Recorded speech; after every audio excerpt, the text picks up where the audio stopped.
জুলাই যোদ্ধা। আমরা 24-এ আন্দোলন করেছি, আমার ভাই আহত হয়েছে, শহীদও হওয়ার সেই রক্ত এখনো শুকায় নাই।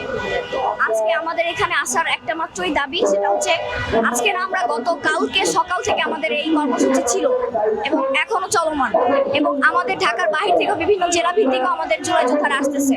আমাদের জুলাই সনদ দাবির জন্য আজকে আমরা এখানে এসেছি। এখন জুলাই সনদটা কেন দরকার?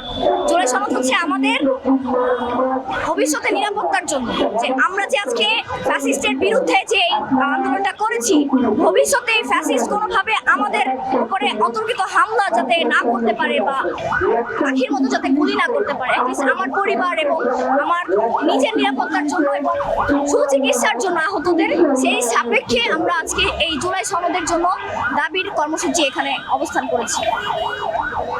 উপর থেকে মানে উপদেষ্টা মন্ডলী থেকে আপনাদের কোনো নির্দেশ কথা বলেছে কি, মানে আশ্বাস দিয়েছে কিনা এই বিষয়ে? আমরা হচ্ছে জুলাই যোদ্ধা, আমাদের কাজ, আমরা দেশের নাগরিক, আমরা দেশের প্রজন্মের আগামী ভবিষ্যৎ। তো আমরাই তো এই উপদেষ্টাদেরকে বানিয়েছি, তারা তো আমাদের রক্তের উপরেই দাঁড়িয়ে আছে। কিন্তু আমি তাদেরকেও ব্লেম দিব না, কিন্তু এটা এতটুকু হয়তো ক্লিয়ার হতে পারি আমরা যে এটা একটা ফ্যাসিস্টেরও হাত থাকতে পারে, না হলে জুলাই সনদ এত লেট হওয়ার কথা না।